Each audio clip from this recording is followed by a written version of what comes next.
নমস্কার বন্ধুরা, চলে এসেছে এক্সেলের আরেকটি ইন্টারেস্টিং ক্লাস নিয়ে। এবং আজকের ক্লাসটি খুবই ইন্টারেস্টিং হতে চলেছে। তার কারণ হচ্ছে আজকে আমি তোমাদেরকে এক্স লুকআপের একটি ইউনিক ব্যবহার দেখাবো। এক্স লুকআপের আগেও ভিডিও দিয়েছি, কিন্তু আজকের ভিডিওটা একটু অন্যরকম হবে এবং নতুন কিছু তোমরা শিখতে পারবে। আজকে শুধুমাত্র এক্স লুকআপ নয়, এক্স লুকআপের সঙ্গে আরও কিছু ফাংশন একসঙ্গে ব্যবহার করা তোমাদেরকে শেখাবো। তো চলো প্রথমে থিওরিটা ভালো করে বুঝিয়ে দিই। দেখো, এখানে কিছু প্রোডাক্টের নাম রয়েছে, এই প্রোডাক্টগুলির ওয়াইজ কিছু কোয়ান্টিটি রয়েছে এবং এখানে তোমরা দেখতে পাচ্ছ যেখানে আমি আউটপুটটা বের করতে চাইছি সাইটে, সেখান থেকে হাইয়েস্ট কোয়ান্টিটি প্রোডাক্ট, অর্থাৎ এর মধ্যে যেটা হাইয়েস্ট আছে সেই কোয়ান্টিটির প্রোডাক্টটা এখানে শো করবে। যেমন এখানে আছে প্রসেসর কত আছে 13,205, এটা কিন্তু হাইয়েস্ট, যে কারণে কিন্তু এখানে শো করছে। আমি যদি এটাকে কমিয়ে দিই তাহলে কিন্তু অন্য কিছু হাইয়েস্টে চলে আসে, এটা অটো প্রসেসে চলবে। যেমন আমি যদি সাপোজ তোমাদেরকে একটা এক্সাম্পল দেই, সাপোজ এখানে পেন ড্রাইভটাকে আমি বাড়িয়ে দিলাম 20,000 এবং এন্টার মারার সঙ্গে সঙ্গে এখানে খেয়াল করো হাইয়েস্ট কোয়ান্টিটি প্রোডাক্ট এখানে পেন ড্রাইভ চলে এসেছে। আগে কি ছিল, প্রসেসর ছিল, এখানে পেন ড্রাইভ চলে এসেছে। ঠিক সেম ভাবে যদি আমি লোয়েস্ট কোয়ান্টিটি প্রোডাক্টের ক্ষেত্রে খেয়াল করি, দেখো এখানে মাউস শো করছে, অর্থাৎ মাউস এখানে কত আছে 337, এটা হচ্ছে লোয়েস্ট। আমি যদি কিবোর্ডকে আমি সাপোজ লোয়েস্ট করে দিলাম, কিবোর্ডকে 100 করে দিলাম এবং এন্টার মারার সঙ্গে সঙ্গে এখানে চেক করলে দেখতে পাবে এখানে কিবোর্ড শো করছে, মানে অটো প্রসেসে হচ্ছে। এটা আমি কি করে করলাম এটাই তোমাদেরকে দেখাবো। এর জন্য আমরা এক্স লুকআপ ফাংশন ব্যবহার করব।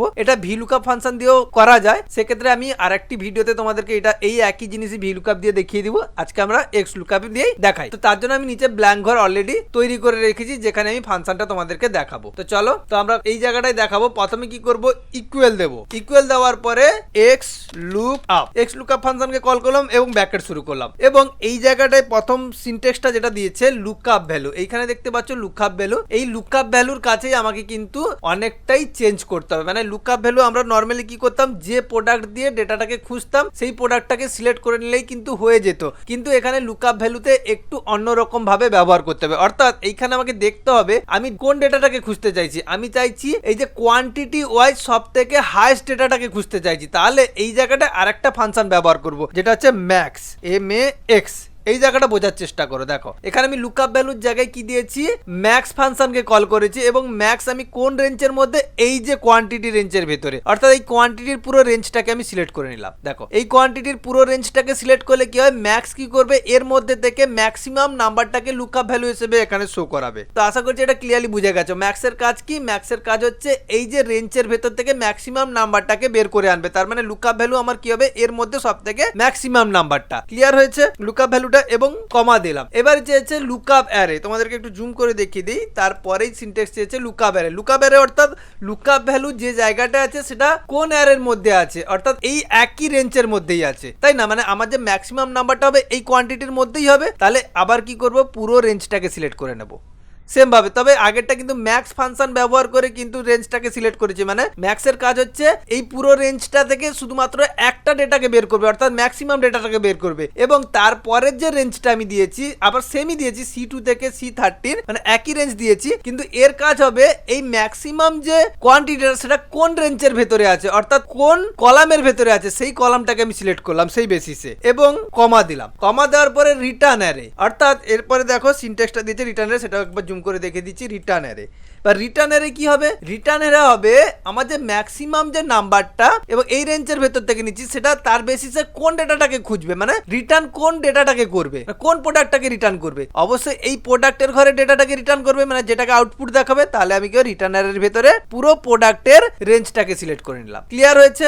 আশা করছি তোমাদের ক্লিয়ার হয়ে গেছে এবং ব্র্যাকেট শেষ করলাম। আরেকবার যদি তোমাদেরকে বুঝিয়ে দিই, জুম করার দরকার, জুম করলে কারণ এটা শো করবে না, তো আমি তোমাদেরকে আরেকবার দেখিয়ে দিচ্ছি। দেখো প্রথমে আমি চেয়েছি এক্স লুকআপ এর ফাংশনের কাজ হচ্ছে ডেটাটাকে সার্চ করে বের করে আনবে। কোন ডেটাটাকে? তার জন্য লুকআপ ভ্যালুর ভেতরে এই জায়গাটা হচ্ছে লুকআপ ভ্যালুর ভেতরে আমি কি করছি, ম্যাক্স ফাংশনটাকে দিয়েছি। দিলে কি হয়, ম্যাক্স ফাংশন কি করবে, এর মধ্যে থেকে সব থেকে বেশি সংখ্যক নাম্বার, দেখো আমি সিলেক্ট করার সঙ্গে সঙ্গে একটা জিনিস দেখো, তোমাদেরকে জুম করে দেখাই। এই জায়গাটায় দেখো 2000 শো করছে, এটা জুম হয়নি যদিও, 2000, মানে সে বলে দিচ্ছে যে ম্যাক্স ফাংশন দিয়ে তুমি এখান থেকে 2000কে লুকআপ করেছো, অর্থাৎ এই জায়গাটাকে, পেন ড্রাইভকে। এবার এটা চেঞ্জ করলে এটা চেঞ্জ হবে, মানে ম্যাক্সিমামের কাজ হচ্ছে এখান থেকে ম্যাক্সিমাম নাম্বারটাকে তুলে আনা। তারপরে সেম ভাবে আবার কিন্তু ওই রেঞ্জটাকে সিলেক্ট করেছি, তবে এখানে ম্যাক্স ফাংশন ব্যবহার না করে, মানে এখানে শুধুমাত্র রেঞ্জটাকে সিলেক্ট করেছি। তার মানে এই যে 2000টা কোন কলামের ভেতরে আছে, এই রেঞ্জের ভেতরে আছে এবং এর বেসিসে কোন কাকে রিটার্ন করবে, মানে আউটপুট কি দেবে, এই প্রোডাক্টগুলো, মানে প্রোডাক্ট অর্থাৎ 2000 এর সঙ্গে এই 5টা ম্যাচিং হলে করলেই সে পেন ড্রাইভটা শো করাবে, সেরকম যেটা ম্যাক্সিমাম হবে সেই বেসিসে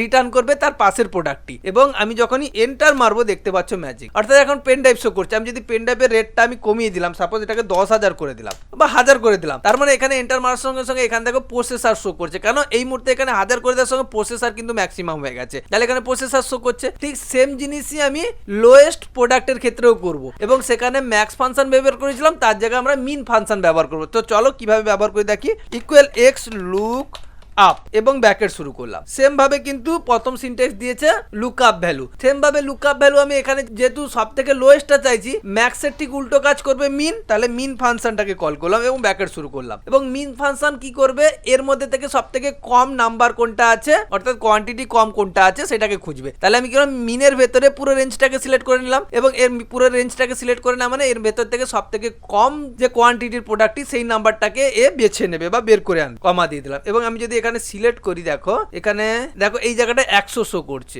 ছোট আকারে শো করছে, হয়তো তোমরা দেখতে পাচ্ছ না, 100 শো করছে। কমা দিলাম, কমা দেওয়ার পরে লুকা ব্যারে চেয়েছে। লুকা ব্যারে মানে এই যে মিন নাম্বারটা কোন কলামে আছে, অবশ্যই ওই একই রেঞ্জের ভেতরেই আছে, তাহলে এই রেঞ্জটাকে আরেকবার সিলেক্ট করে নিলাম এবং কমা দিয়ে দিলাম। এবং কমা দিয়ে এরপরে কি আছে, রিটার্নারে মানে এই মিন বেসিসে কোনটাকে আমি রিটার্ন করব, একইভাবেই প্রোডাক্টকে রিটার্ন করব, তাহলে প্রোডাক্টের পুরো রেঞ্জটাকে সিলেক্ট করে নিলাম। এরপরে ব্যাকেট শেষ করে এন্টার মারলেই দেখতে পাচ্ছ এই মুহূর্তে সব থেকে লোয়েস্ট প্রোডাক্টের রেঞ্জটাকে সিলেক্ট করে নিচ্ছে। এখানেও যদি আমি এখানে কিবোর্ড আছে 100, আমি সাপোজ এখানে মাউস করে দিলাম আছে 50 পিস, এবং এন্টার মারার সঙ্গে সঙ্গে দেখো এই জায়গাটায় মাউস শো করছে, তার মানে কি মিনিমামটা শো করছে। এই ফাংশনগুলো কিন্তু তখনই বেশি প্রযোজ্য হয় যখন তোমাদের কাছে অনেক বেশি সংখ্যক ডেটা থাকে, তার মধ্যে সব থেকে বেশি প্রোডাক্ট কোনটা আছে, সব থেকে কম প্রোডাক্ট কোনটা আছে, সেক্ষেত্রে ক্যালকুলেশন করতে এক্স লুকআপ খুবই কাজে লাগে। এটা আমরা ভি লুকআপ দিয়েও করতে পারি। তো ভি লুকআপের ক্ষেত্রে অবশ্যই কোয়ান্টিটিটাকে অবশ্যই বাম দিকে থাকতে হবে, কারণ বাম দিক বেসিস ডেটাটাকে খোঁজে। এটারও একটা আমি আলাদা ভিডিও আমি পরবর্তীকালে নিয়ে চলে আসবো। তো আশা করছি আজকের ভিডিও থেকে তোমরা এক্স লুকআপের এই ইউনিক ব্যবহারটি শিখতে পেরেছো, নতুন কিছু শিখতে পেরেছো। যদি ভালো লেগে থাকে অবশ্যই চ্যানেলটিকে সাবস্ক্রাইব করো, এবং যারা সাবস্ক্রাইব করে রেখেছো অসংখ্য ধন্যবাদ। বাই।